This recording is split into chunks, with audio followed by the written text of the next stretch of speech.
Hello and welcome to another video. In this video, we'll cover the VLOOKUP, which is the immensely and very common and popular function. Even you find in most of the interview, people ask these kind of questions, and you'll use heavily basically these function like if function and for sure you need to do the VLOOKUP. So in this worksheet, I copy the first name just to show you how the VLOOKUP work, right? So for example, copied from the text function which we used earlier.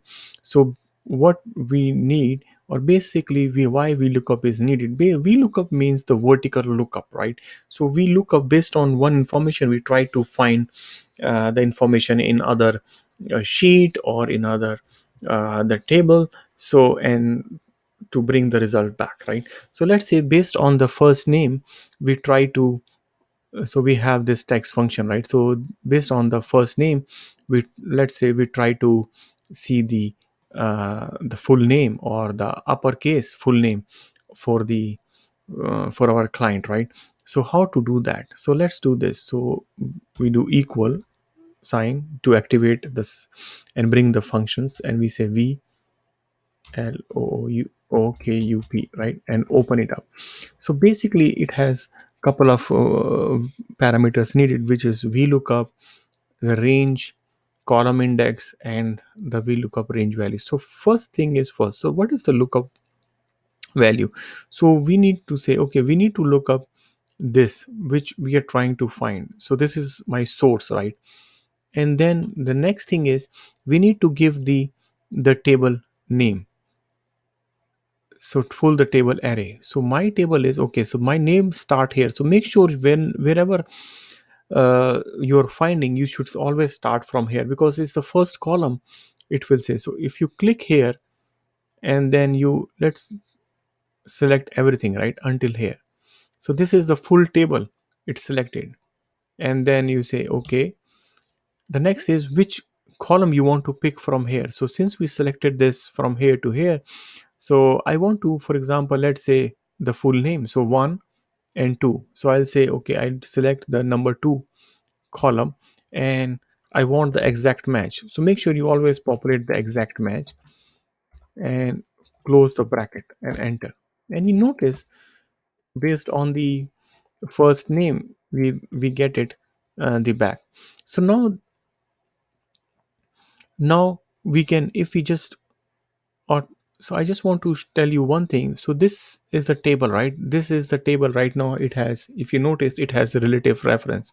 Why? Because there is no dollar sign here, and we don't want this grid to be changed, right? So because if we do autofill, what will happen, this b2 and e24, it keep increasing. So this mean, so let me show you what will happen.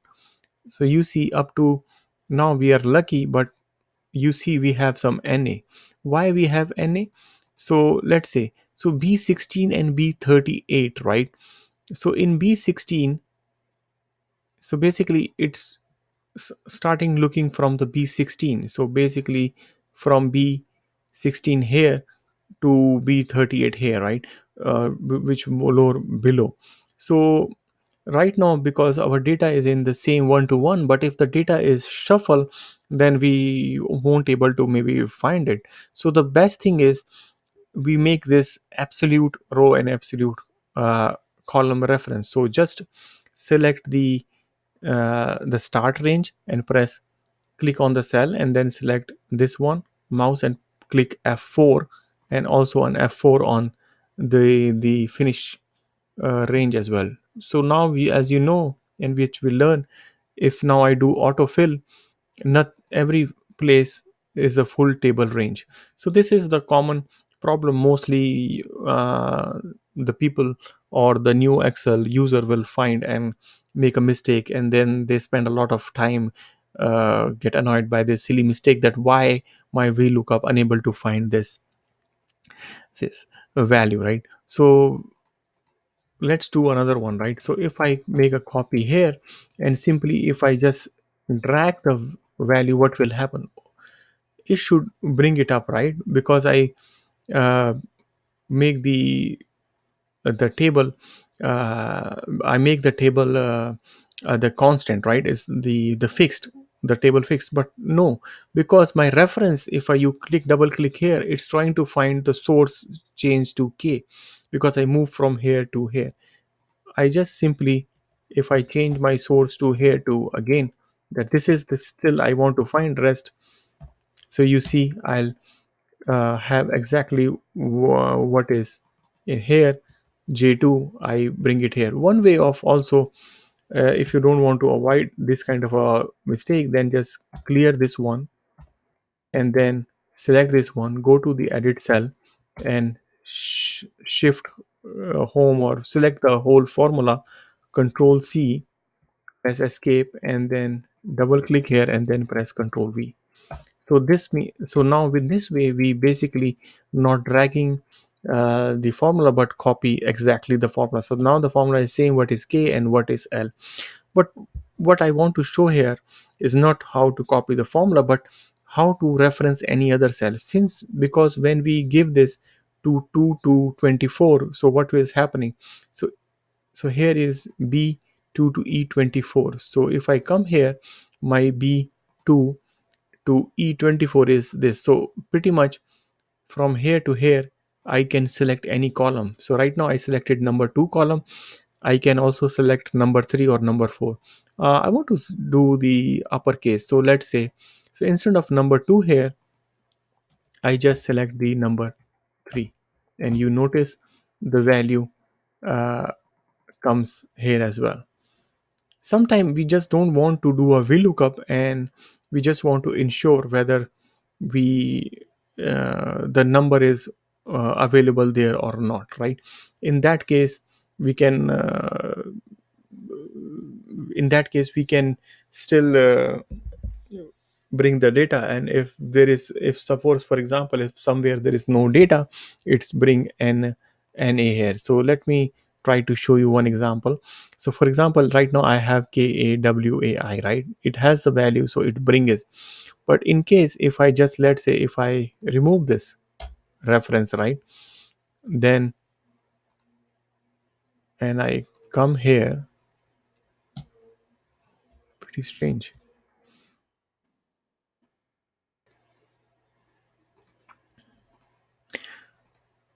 So here, what's happening? Yeah, the reason for this happening is because in our text function the data is not unique. So if you notice here, there is also one kawaii here, right? And this is the bad data point. So make sure when you do this, the data is unique. So if, although I removed here, but since my cell choose from here, the range is from here to here, it's still picking the name from here. So but if I'll remove from here, then I come here, you notice then my VLOOKUP is unable to find. And this is another way to check the data. Maybe if you want to check the data from two source to see if you can find some value or data exists. So that's another possible use case for a VLOOKUP. And just to add one more on top, that if we notice, if we have, if NA, right, we can also say this, if it's NA, then do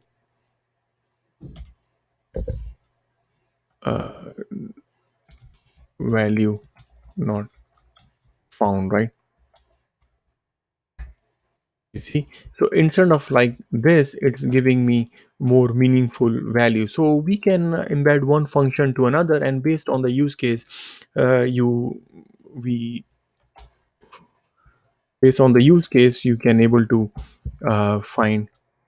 Similarly, I can do on this one as well, and it says the value not found. So I just highlighted this, and you can simply drag this, and there is, depend upon the use case, right? You can try multiple examples on that one.